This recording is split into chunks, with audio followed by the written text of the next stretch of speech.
Debbie Pickering.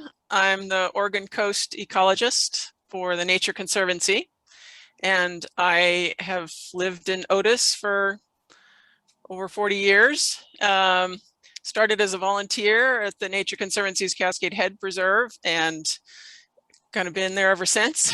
So I've helped to manage that preserve. Started as a seasonal and worked up to a year-round position. So I've been active at Cascade Head for over 30 years, and since have branched out to doing conservation planning work as well, and some work in estuaries. So I'll be just giving you a brief presentation after Erin's talk to talk about how we've been using controlled fire at Cascade Head. Erin? Okay, thank you very much, Debbie. Thank you all. I really appreciate the opportunity to collaborate with the Mid-Coast Watershed Council as well as the Nature Conservancy in terms of presenting this information on burning on the coast, specifically the case of prescribed fire at the Nature Conservancy's Cascade Head Preserve. My name is Aaron Groth. I am the Regional Fire Specialist for the coast. We are a team currently of 7. There's a fire program manager, Carrie Berger, based in Corvallis, and then there are 6 of us who are based in counties across the state. I am based in Clatsop County. I'm based at the Clatsop County Extension Office, but my fire service area includes the area of Cascade Head and also all of the Mid-Coast Watershed Council territory as well.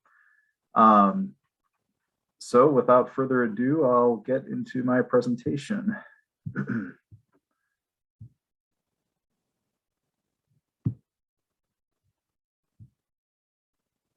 Okay. So prescribed fire on the Oregon coast, the case of Cascade Head Preserve.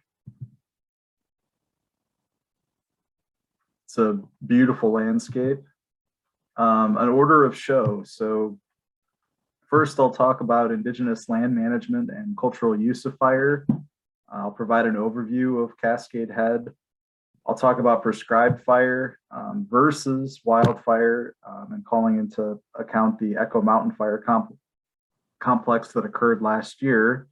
The use of prescribed fire at TNC's Cascade Head Preserve since the 1980s for specific habitat and species conservation objectives. I'll briefly touch on use of prescribed fire at Nestucca National Wildlife Refuge and also prescribed fire to reduce wildfire risk briefly, and then closing and resources.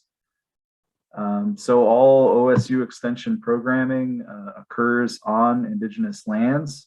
I wanted to show this map showing different indigenous tribes that are found across the state of Oregon, and also recognizing those tribes of the coast. I have reached out to the Confederated Tribes of Grand Ronde and also the Confederated Tribes of Siletz, and I look forward to working with them in the future, and I hope to be able to provide value added to their own natural resource and cultural resource management if they require my assistance or would like my participation. So in terms of Native American land management, I've got a couple quotes from a newspaper article with Bob Zyback. For thousands of years, ancestral Oregon Indian families kept ridgeline and riparian areas open for travel, hunting, fishing, and harvesting purposes. They cleared ground fuels by constant firewood gathering, root harvesting, and seasonal fires. These actions created widespread systematic fire breaks in a beautiful landscape characterized by foot trails, grass prairies, southern balds, huckleberry fields, camas meadows, oak savanna, and islands of mostly even-aged conifers. Again, note long-term, I would like to work with the tribes on cross-boundary land management and also to co-produce knowledge. I know that that will take time. In terms of cultural use of fire, I wanted to call attention to The fact that indigenous people have been using fire for thousands of years, and yet indigenous perspectives and fire knowledge are too often downplayed or ignored. David Lewis, an instructor at OSU in anthropology and ethnic studies, and also my colleague Amanda Rao worked together to have a podcast sharing the historical and current perspectives on fire use, benefits of fire, and changes to our present day landscape since colonization and the beginning of an era of fire suppression.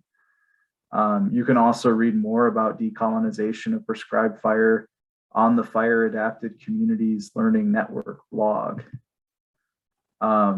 So in terms of landscape transformation, fire has been used by indigenous people for thousands of years to manage the land, and local plants and animals evolved and adapted to this frequent disturbance. Later, the suspension of this cultural practice led to a loss of fire-resilient plants, animals, and the ecological services they provide. Some of you may have read Braiding Sweetgrass. I have not read all of it. I did read a chapter that was relevant to Cascade Head. There is a specific chapter on burning Cascade Head, pages 241 to 253. And I will go ahead and read this because I think it's important. Ideally, we would have tribal members here. Unfortunately, due to organization and limited human resources available, the tribes were not able to join us today. So here is from Robin Wall Kimmerer's Braiding Sweetgrass, specifically the chapter on burning Cascade Head. So he walks the path at nightfall with a bundle in his hand into a nest of cedar bark and twisted grass. He lays the coal and feeds it with his breath. It dances and then subsides. Smoke pools darkly as the grasses melt to black and then erupt into flame, climbing one stem and then another. All around the meadow, others do the same, setting in grass a crackling ring of fire that quickens and gathers, white smoke curling upward in the fading light, breathing into itself, panting across the slope until its convective gas sets the night alight. A beacon to bring their brothers home. They are burning the headland. Flames race on the wind until they are stopped by a wet green wall of the forest. 1,400 feet above the surf it blazes, a tower of fire. Yellow, orange, and red, a massive flare. The burning prairie billows smoke, roiling white with undersides of salmon pink in the darkness. They mean for it to say, "Come, come, flesh of my flesh. My brothers, come back to the river where your lives began. We have made a welcome feast in your honor." And I highly recommend reading that entire chapter. I can't have a reading of the entire chapter. So focusing specifically on Cascade Head. Here's an oblique aerial view. So significance: in the early 1960s, volunteers organized an effort to protect Cascade Head from developments. In 1966, TNC bought it from the owner of the Cascade Head Ranch development with funds raised in part by local volunteers and the Masamas Hiking Club. Because of its ecological significance, Cascade Head Preserve and the surrounding national forest and other lands have won recognition as a National Scenic Research Area and a United Nations Biosphere Reserve. It is one of the few remaining largely undeveloped estuaries on the Oregon coast. So again, a mosaic of habitats including beach, sandspit, river estuary, forested slope, ridgeline, headland, bird islands, and then also meadow. So besides the UNESCO Man and Biosphere designation, this area has additional federal, state, and private designations. We'll specifically be focusing on Cascade Head Preserve with the Nature Conservancy, the entire headland, but there is also the Federal Scenic Research Area, a portion of Siuslaw National Forest, Cascade Head Marine Reserve, and then also a state-held conservation easement of the West Wind property. So here's a photo circa 1974 showing the headland prairie.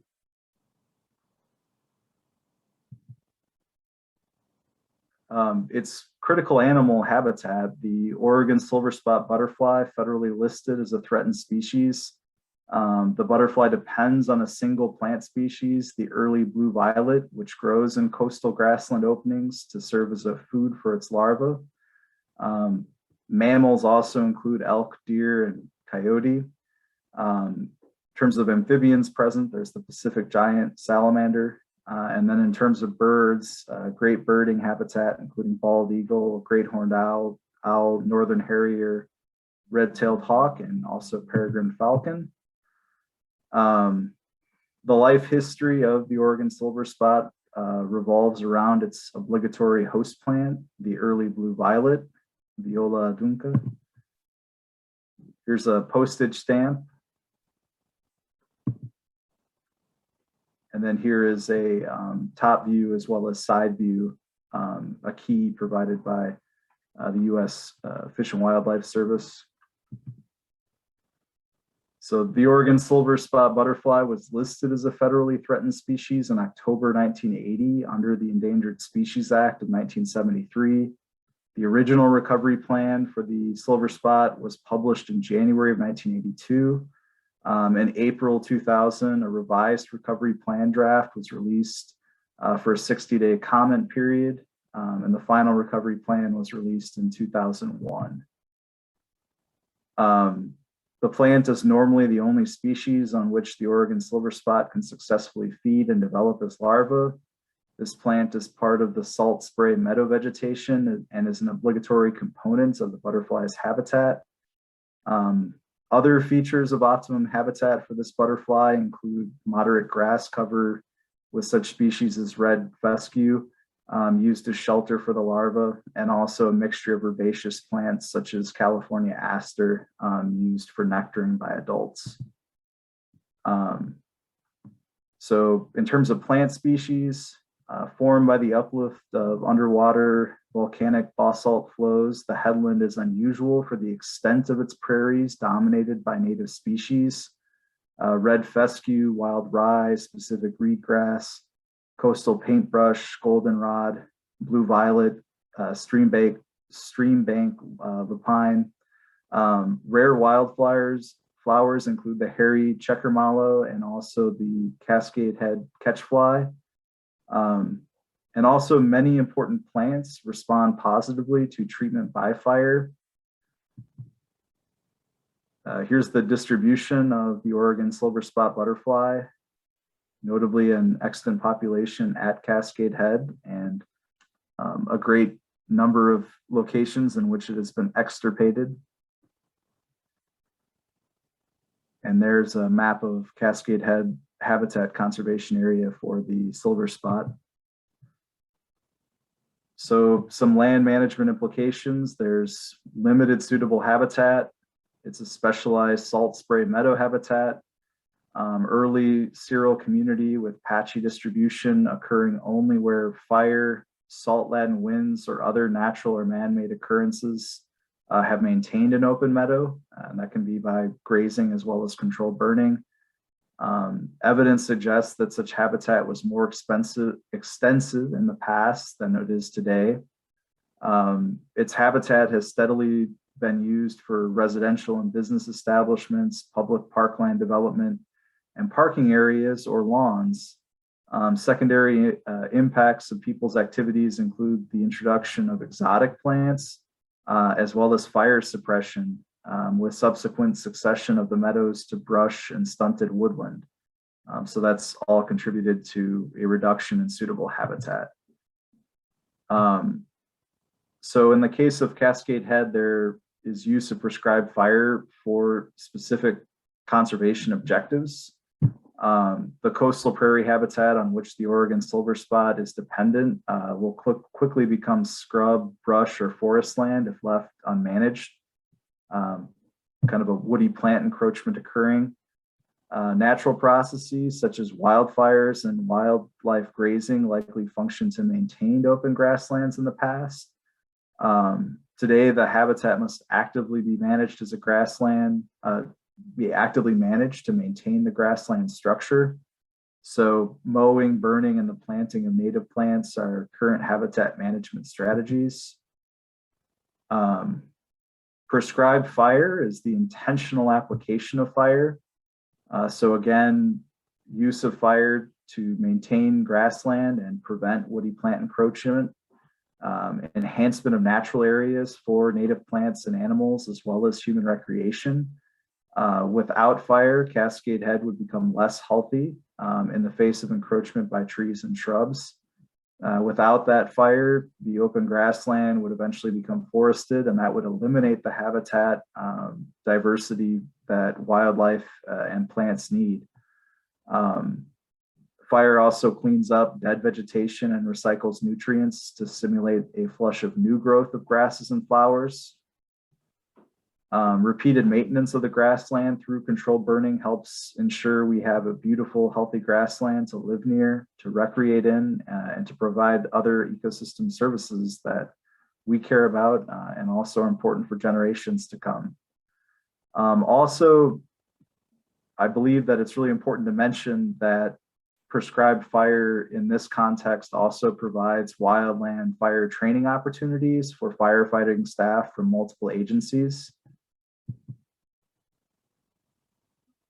Here's a photo of prescribed fire at Cascade Head. Some factors that are considered prior to burning: public safety, temperature, moisture content of vegetation, wind direction, and speed. Prescribed fire is only ignited when these factors are ideal for burning. During burn days, public-private lands would be closed to the public. Further precautions and planning: land managers, local, state, federal, and private, consult with local fire management agencies, be they local fire departments or ODF or other agency personnel, to ensure all safety measures are taken to reduce risk to people and wildlife. Safety risks of any prescribed fire include potential smoke impacts, undesired fire effects, and the unlikely but possible escape of the fire outside of the planned area. So extensive planning has occurred to ensure that all safety measures have been taken into account to reduce the risks, as well as an approval of a prescribed fire plan. The prescribed fire plan addresses everything needed to plan for and implement the fire. A prescribed fire is only conducted under very specific conditions set out in the plan and depending upon available resources, time of year, weather, and also desired results. There's also the establishing of control lines and laying miles of hoses. I want to juxtapose the planning that goes into prescribed fire and creating a prescribed fire plan versus the wildfires that were experienced. And so I want to call attention to the Pike Road fire, the Echo Mountain Complex fire, and also the Sweet Creek fire. I believe that these are all really important to keep in mind going forward of what the dangers are of wildfire, and also had there been east wind events, all three of these fires on the coast could have been far more severe. Unfortunately, during the course of the Sweet Creek fire, they were able to snuff it out effectively before it was able to take off. I'll show some pictures of the impacts of the Echo Mountain complex, but I think it's really important to keep in mind how distinct the effects and operations of a prescribed burn are compared to wildfire. There are dramatic differences in terms of amount of smoke and also the dangers posed to the public.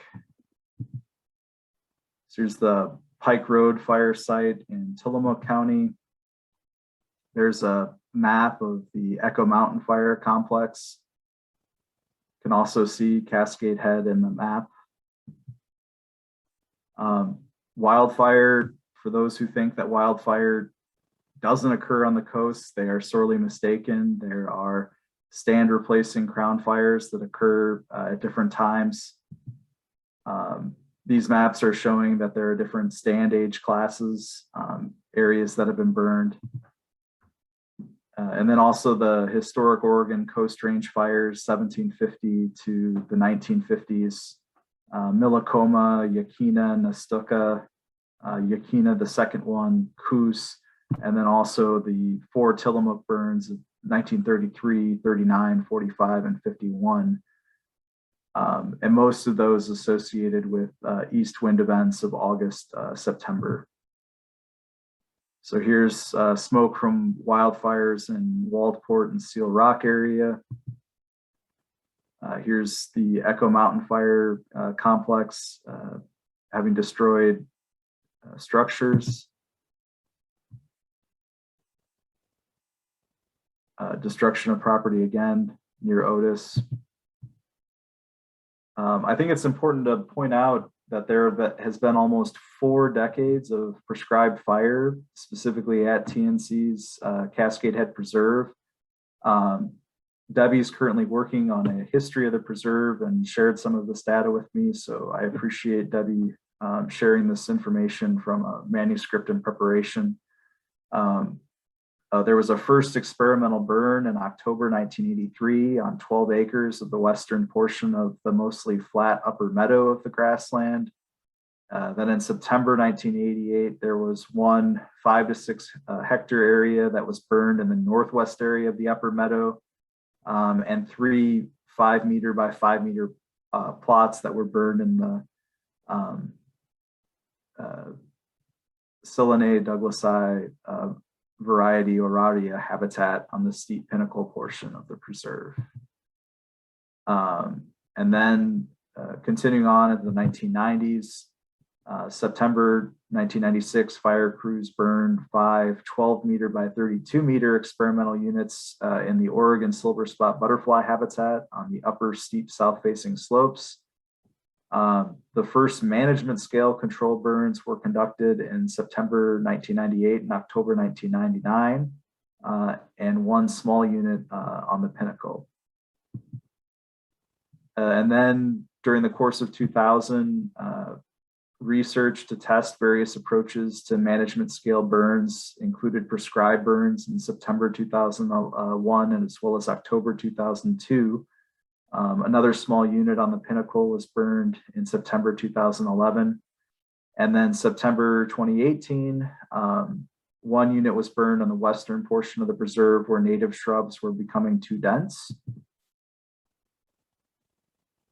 So here is the Nature Conservancy's burn boss, Katie Sowerby, giving a briefing to the crew.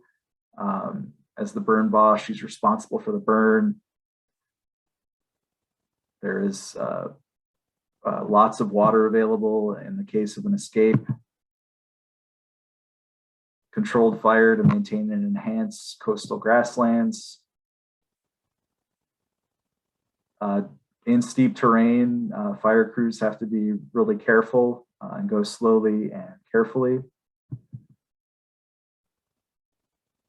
So fire professionals work to minimize the amount and duration of smoke impacts, choosing to burn when weather and winds will blow smoke away from communities. In the case of Cascade Head, ideal winds would be 5 to 10 miles an hour from the south or southeast to blow smoke out to sea away from Lincoln City and neighboring residences. Burning when fuels will not smolder for long periods, following all relevant federal and state air quality regulations, and then also working closely with state meteorologists and smoke forecasters. Again, prescribed fire at Cascade Head Preserve. You can sign up for Lincoln alerts, and through those Lincoln alerts, you can get the notifications about Cascade Head control burns. Planning for sometime in August or September. Debbie will have more information on the burn window as well. And also respect the trail closure. The preserve will have to be closed during any controlled burn for the safety of the public. This will allow firefighters to focus on controlling the burn instead of being worried about hikers. If you want to watch, you can view it safely from the beach in Lincoln City. Here's the case of prescribed fire at Nestucca Bay National Wildlife Refuge. It was planned for this July 2021, I need to double check if they were successful.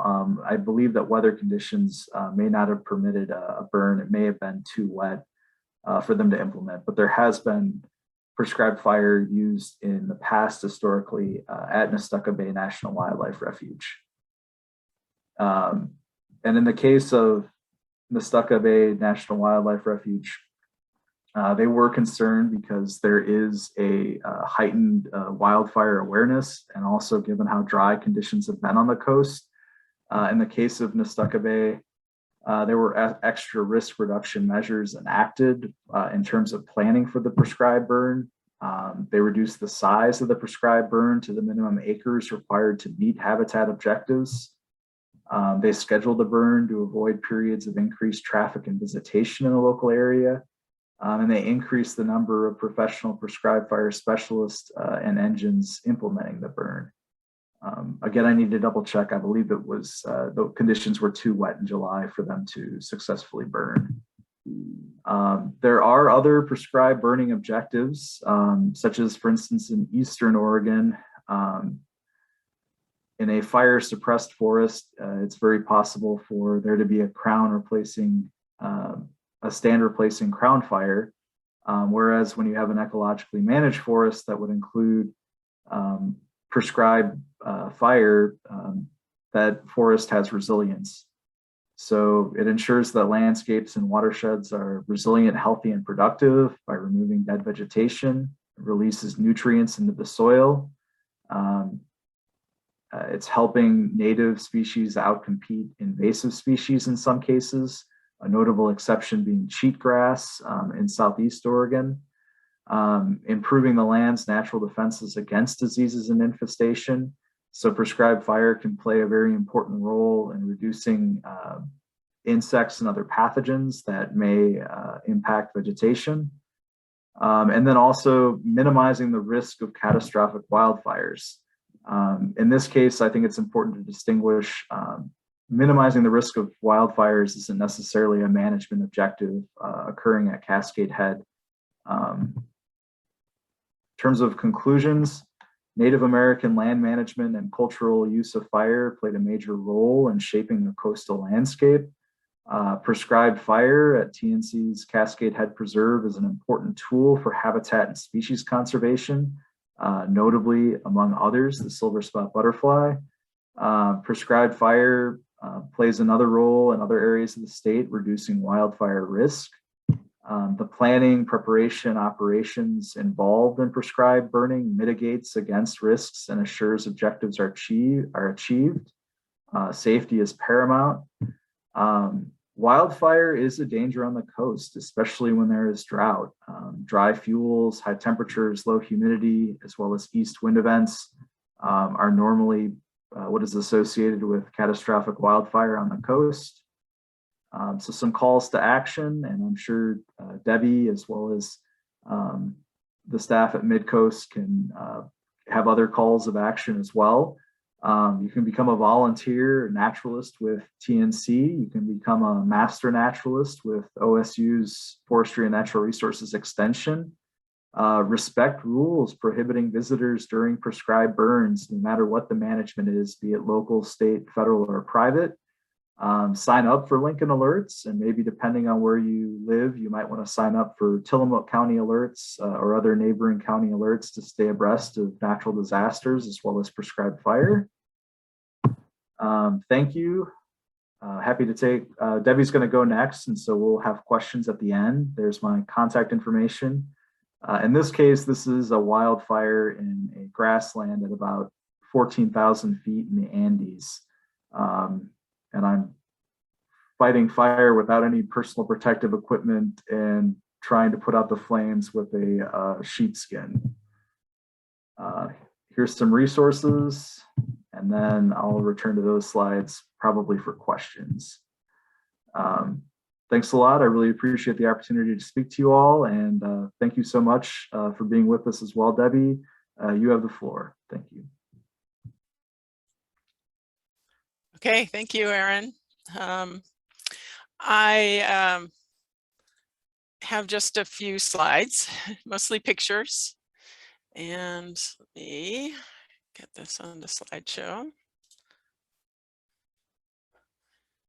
Okay, so I'll just reiterate some of the points that Aaron made.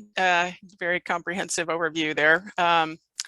One of the overarching goals for management at the Cascade Head Preserve is to maintain it as an open grassland. And as Aaron mentioned, without periodic disturbances, the grassland would become overgrown with trees and shrubs.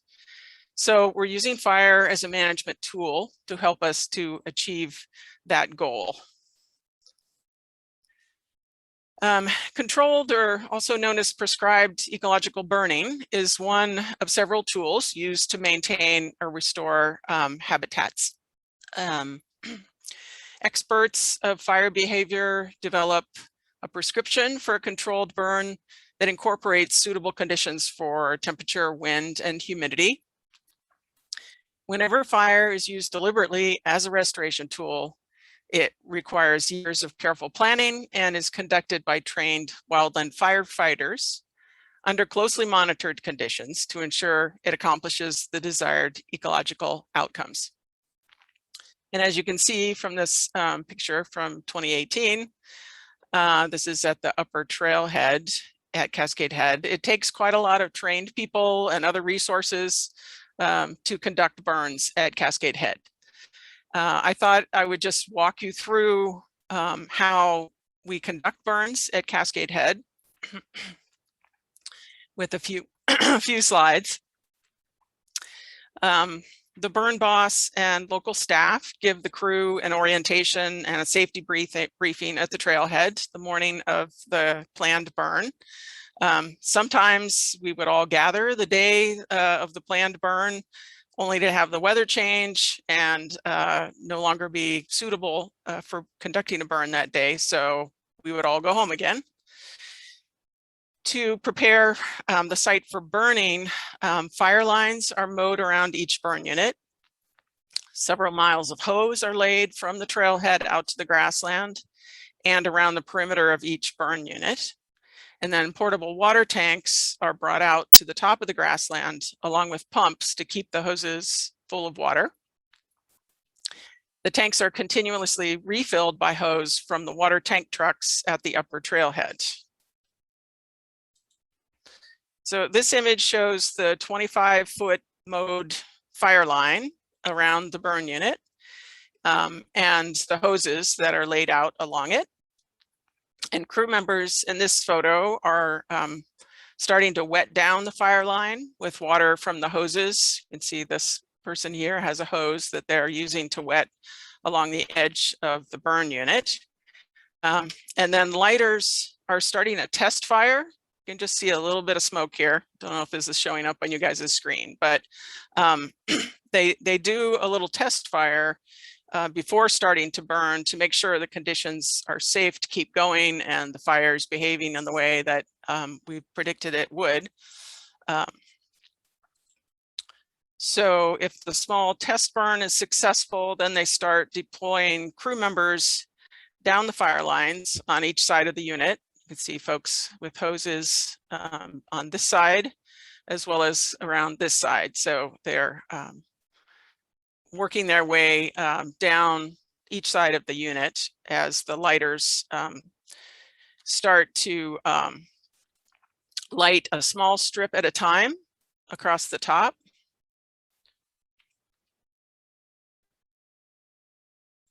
And then you can see in this photo, they've lit off a strip across the top.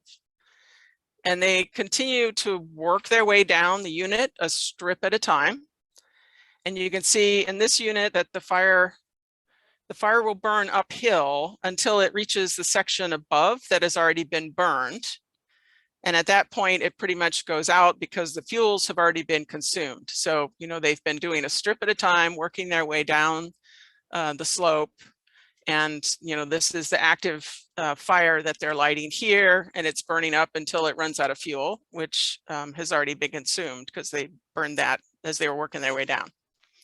And if you look closely, you can see the darker strip of the fire line right along the edge the eastern edge of the unit where the vegetation has been wetted down by crew members with hoses. So we've got, like I say, a 25-foot mowed line where all the vegetation is mowed down. And then as they're starting to burn, we wet it down from the hoses. So the process continues with crew members moving ahead of the burning strips, wetting the fire line. So we've got folks with hoses down here continuing to wet the fire line as the lighters are coming down. But also with crew members continuing to patrol the sections of the unit that already have been burned. So there's folks up here watching for any burning, any spots that may continue to burn after the main lighters have gone through. And then after the active burning has been completed in the unit, crew members will go through the unit and put out any spots that continue to smolder.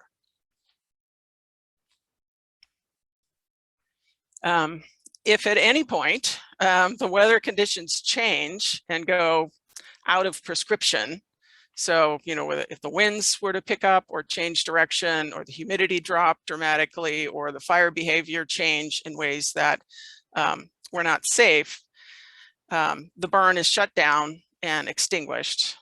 And but you can see in this photo that the smoke is going up and out to sea, which is what we had planned for in the burn plan. As Aaron mentioned, I think the preferred winds are out of the southeast, south. So once again, controlled burning is an important tool for us to use to manage the Cascade Head Preserve so that it remains an open grassland that provides habitat for these rare species. Here's some pictures of some of the rare plants that Aaron mentioned as well: the Cascade Head catchfly, hairy checker mallow, and habitat for the Oregon silver spot. For example, our monitoring at the site has shown that the Cascade Head catchfly seems to decline when its habitat is not burned often enough. And the burning also keeps the open views that everyone enjoys while hiking out on the preserve. So we are currently looking at a potential burn window of September 15th to November 1st. However, it may not happen this year if conditions are not right or resources are not available. It's something that, you know, is very dependent on conditions at the time. You know, typically, as Aaron mentioned, we're able to have conditions that are suitable for burning in September, October time period. But it all depends on conditions, and things have been quite intense this year. So we hope to do the units shown here in sort of lavender color. That's about 40 acres. But we will play it by ear as we get closer to that potential burn window. That is what I have.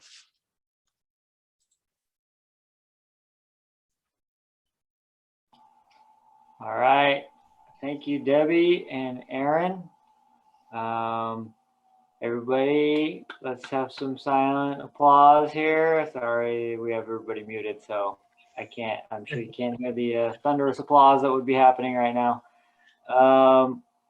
Looks like we have one question to start us off, which I'll read in a second, but I did want to reiterate to everybody, please type your questions in the chat box so we can have a good Q&A, and any positive commentary is welcome as well. So yeah, thanks again, Aaron and Debbie. Let's see what we've got here. So it's, what is the advantage to a prescribed burn versus manual removal of brush, trees, and grass? I would say it depends on what the management objectives are, but generally speaking, For instance, particularly if you're trying to reduce wildfire hazard across the landscape, it may be necessary to undertake thinning and pruning and other mechanical removal of vegetation prior to having any prescribed fire. You might not be able to have prescribed fire safely used in a location without that preceding manual removal. Right. But generally too, in terms of that kind of wildfire resilience, when both are used, you know, that manual removal would reduce your wildfire risk, but when that's coupled with a follow-up of a prescribed fire, it's substantially even further reduced the wildfire risk by having that prescribed burn go through. And I would say there's also kind of finer scale benefits to burning that can like, yeah, you know, for the Cascade Head grassland, a fire can reduce the amount of what's called thatch, the dead vegetation, the grasses and stuff that tends to build up. And that's particularly an issue with the violet that the butterfly depends on. Those violets, their seedlings get established much better on bare soil. A fire can come through, reduce the thatch, turn that into nutrients in the soil. And so those are the kinds of benefits you don't get from just clearing the brush. Great. So next question I see is from Fran. She asks, what are the costs associated or for burning approximately 40 acres? Anyone want to take a stab at that?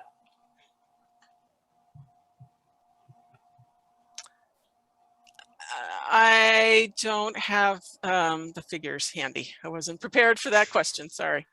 Yeah, I was gonna say I do know that Natural Resources Conservation Service, working with OSU Extension, is looking to increase their capacity to work with private landowners across the state and actually approve treatments on land that would include prescribed burning.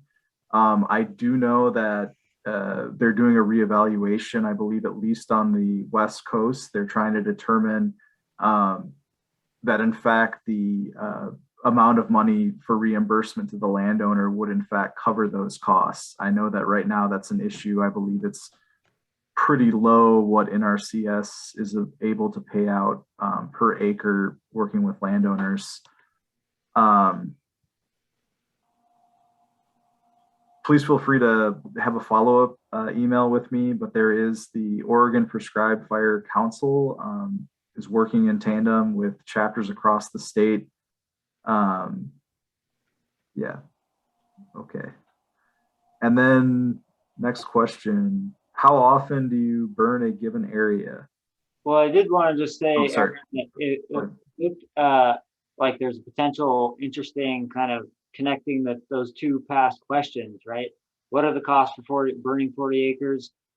And then would that actually be cheaper than manual removal techniques? My kind of gut feeling would be that you might be able to achieve similar results via fire for cheaper than going the manual route, but could be wrong about that. I think it would depend too on the structure and composition of that vegetation. If there are ladder fuels, you know, you wouldn't want to have prescribed fire going through yet. Yeah, and I think that's a fair point to make about the costs of burning in general, is there's a lot of what ifs and it depends kind of components to it, right? Depends on the terrain, depends on the fuels that you're dealing with and the remoteness of the location. But yeah, sorry. So I get excited and jump in. But here, like you said, how often do you burn a given area? Maybe you could specify a little bit more on that one too, if you want. Well, to a certain location, for instance. yeah, at Cascade Head Preserve, we would like to be able to burn on a 5 to 10 year rotation. So some of the monitoring data we have for that rare plant, the Cascade Head catchfly, you know, it appeared to have a boost after we did experimental burns in that habitat. But after 5 to 6 years, certainly by 10 years, you know, the populations we're not seeing that benefit. So, you know, I'd ideally like to be able to burn out on the pinnacle portion where that plant occurs at least once every 5 years, each portion of it. And both for that habitat and also the butterfly habitat, we divide, we have about 21 different burn units on the grassland. And we try to only burn 1 unit in those 2 sensitive species areas at a time. So, you know, the butterfly habitat, we're only burning about 20% of that in a given year. So that the butterflies can have, you know, areas outside of an area that's being burned. And same thing with the rare plant. But yeah, it's 5 to 10 years would be ideal for each area on the preserve. We don't always get to do burns when we would like, obviously, because it has to be safe and it has to have the conditions where it will burn. There are some years where it's not like this year, but where it's just too wet all summer or into the fall when we'd be able to burn the conditions that the grasses just really don't take very well. So that's the ideal, but yeah, can't always get there. At least for the grassland. Now in forested habitats, that would be different. Great. Aaron, did you want to jump in with anything there as well? Yeah, it just would really depend on the site-specific location and what type of habitat. I think would depend in terms of what you would want that frequency of that prescribed fire to be. That'd be a major consideration. Evan, did you want to jump in? And Sure, yeah. Margot asks, are there other parcels in the region being considered for burn management? I have been talking to Columbia Estuary.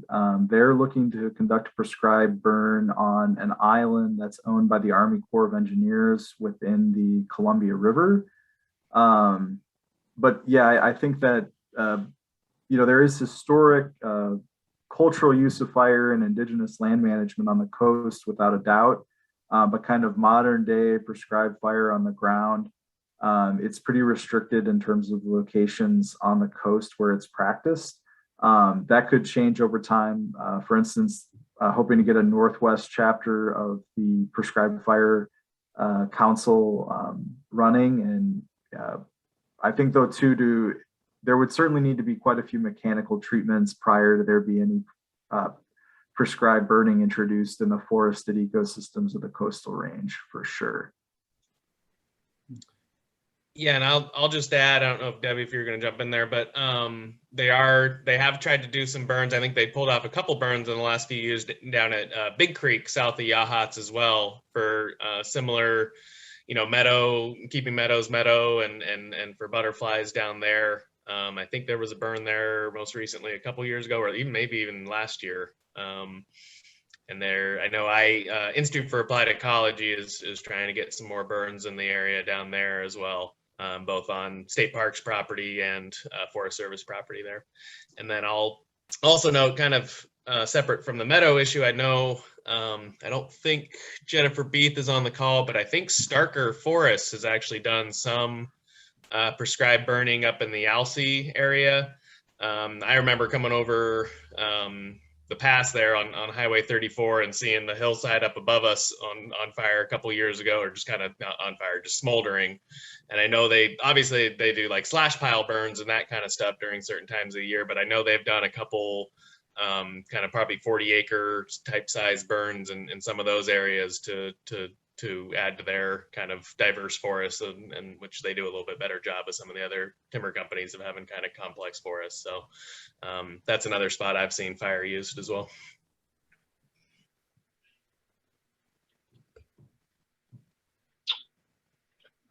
Okay, moving on. We got a intricate one here from Barry. So I read that wildfires in recent years averaged 4.2 million acres per year, but are estimated to have averaged 5 million acres per year in pre-settlement times. Maybe this was just for California, but human impact was far less in pre-settlement times since human population density and development/infrastructure was tiny compared with today. And Native Americans were more mobile with fewer structures. Ecological benefits from these pre-settlement wildfires was also greater for a variety of reasons. Is this true? That's a tough one. Yeah, I would say that particularly for the Coast Range, we're a little bit limited in terms of the data sources that are available. I would say first and foremost is the traditional ecological knowledge of the existing tribes across the state of Oregon, and learning more about that cultural use of fire is really important. Dendrochronology work in the Coast Range is precluded because of those stand replacing wildfires. You can't really have dendro work. There are historic fire maps that the General Land Survey and other sources such as the Department of State Lands might have in terms of reconstructing some fire histories, but we're pretty limited in what sources are available. But definitely I'll let somebody else speak. Sorry. I don't know a specific answer to your question, Barry, but I'll just say that in addition to, or maybe in place of dendrology work, I know that there were some studies done, I think out of OSU, that looked at the charcoal and pollen record in coastal Oregon Coast Range lakes and wetlands. And so they were able to look at way back 6,000 to 10,000 years ago. There was more charcoal evidence of more wildfires that were happening. And the theory is that the climate was warmer and drier. And grasslands were much more abundant. They can look at the pollen in these layers as well and tell what kinds of plants were in the area. So there's some evidence that there were more wildfires on the coast and grasslands more abundant. And then after 6,000 years ago, climate started to change and the conifer forests became dominant on the Coast Range. But I can't tell you the acres because that's obviously, a little snapshot piece in the Coast Range. I think it's also important to distinguish in terms of that record, the intensity of that wildfire. We're experiencing very intense wildfires across the US West at this point. So and having frequent periodic burns through that cultural fire use, those oftentimes when the Native Americans were using fire, it was, low intensity to medium intensity fire.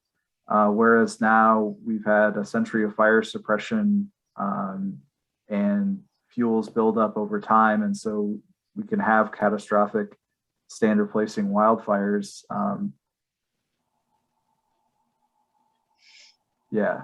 I guess, but it is complicated.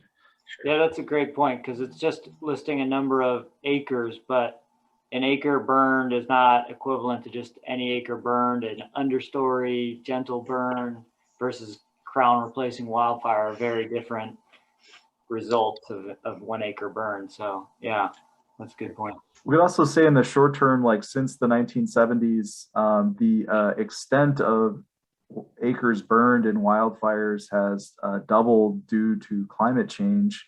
And then also most recently, the number of days of extreme fire weather, are increasing. So whereas we had fewer days of extreme fire weather, years ago, now, we might have 25 days of extreme fire weather or more. It's pretty substantial increases in a very short time period. Sure. So another one kind of on timing. So this one's from Ari. Is there an understanding of how frequently Native Americans burned this specific area? Was it on an annual basis or similarly conditions dependent each year?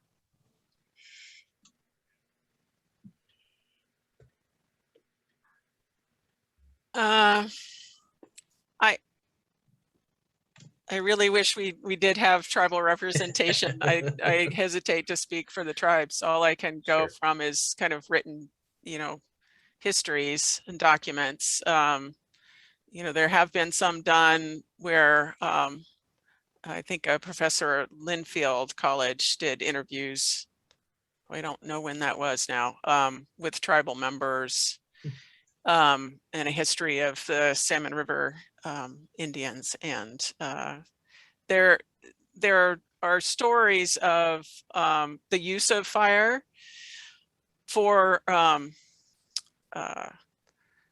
traditional ceremonial uses, and I think that's alluded to in the quote that Aaron read from the Burning Sweetgrass or Braiding Sweetgrass book, about burning to as a signal light to the salmon spirit that it's time to move up the coastal rivers. I'd always interpreted that as being potentially annually burning in the fall.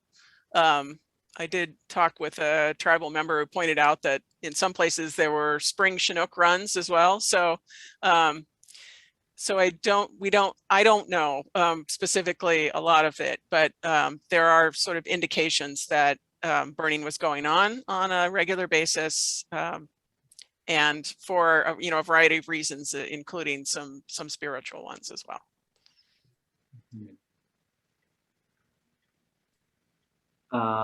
Okay, so next question sounds like it might be directed a little bit more towards Debbie, but not sure. But Paul asked, can fires get too hot so that violet roots don't survive?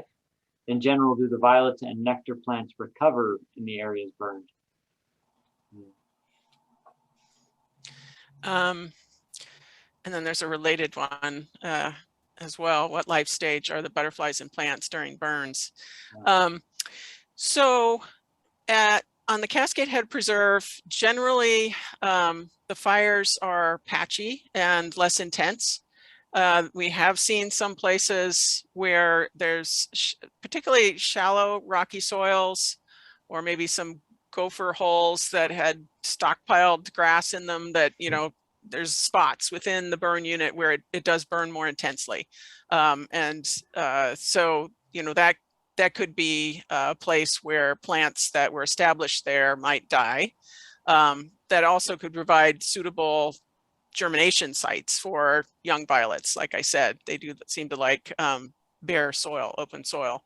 But in general, when we've done our experimental burns, and as Aaron listed, we'd done decade at least of experiments before we went to management scale burns, and we had individual violet plants tagged and permanent plots where we tracked them, and the adult violets in general did fine under a burn condition.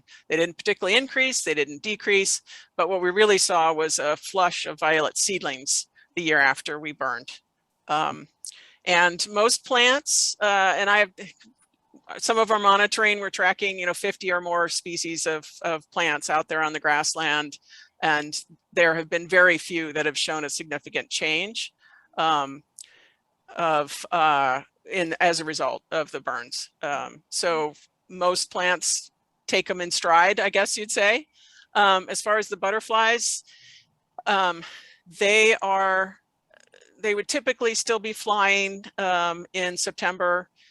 There would be some eggs in the habitat, and so, as I think I've said already, we divided the butterfly habitat up into at least 5 different units. So no more than 20% of the habitat gets burned in a given year. So when the habitat then grows back the next year, there'll be butterflies nearby that can recolonize that area. And also, because the burns are patchy, if there are some eggs or young larvae in that area, there are usually areas that don't burn hot, and they would probably be able to survive and some of those refuge within the burn units. But that's the time that we're able to burn, and it's probably the time that's least of an impact to the butterflies. Okay, I think our last one here, since Debbie grabbed that other one there to add in, was Barry asked, I also read it that smoke itself is important for the health of some plants. True?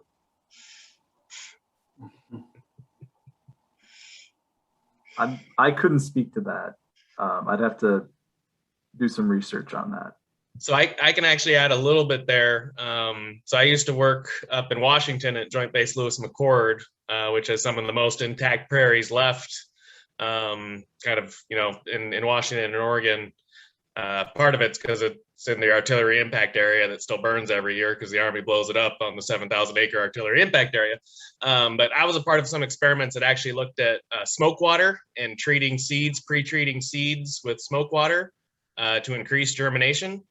And they saw pretty dramatic increases in treating seeds for, you know, growing out in nurseries to plant out into these areas that a soaking of treatment in water that had been kind of had smoke bubbled through it, and it's kind of this tarry black water at that point, greatly increases germination. And I think that kind of gets to, so, you know, these plants have evolved with fire over these thousands of years that that natives are burning, and kind of the fires were burning on the landscape. So they've kind of adapted to this, and that treatment actually started getting used in some of those the prisons actually that we grew the plants in up there, was treating these seeds with smoke water to increase germination and kind of boost plant growth in early life. So there's a little bit of that that I've been a part of myself. Debbie, do you have anything to add? Yeah. Great. I think that's it, right? Good. All right. And Sue says, great presentation, useful information. Thanks. And I wanted to thank Cynthia. She did send me a direct message with a contact for a commercial rental place. So thank you, Cynthia, for that. Let's everybody thank. Well, go ahead, Trevor. Before you just wrap up completely, I thought it would be maybe a little remiss without at least putting out some kind of PSA that, you know, to remind everybody that although we were talking about prescribed fire and the value it has ecologically and how it's very different than catastrophic wildfire, that remember, it is a drought year and it's extremely dry out there. And so please do take precautions around your water usage and burning on your land, and remember defensible space. There's all sorts of resources out there to learn more about that sort of thing. And that's beyond the purview of this talk, but just wanted to make sure that that was said to a small extent here. So be fire wise here. Anyways, please contact me if you have any questions. Put my email in the chat. Great. You know, I look forward to future collaborations, I hope, with regards to prescribed fire on the coast. I really hope to build out these relationships with different stakeholders, including watershed councils, the Nature Conservancy, and others. But yes, also defensible space and other aspects of fire prevention are within my purview. So my job is education and outreach with the public and communities. So I'm a resource. Thank you.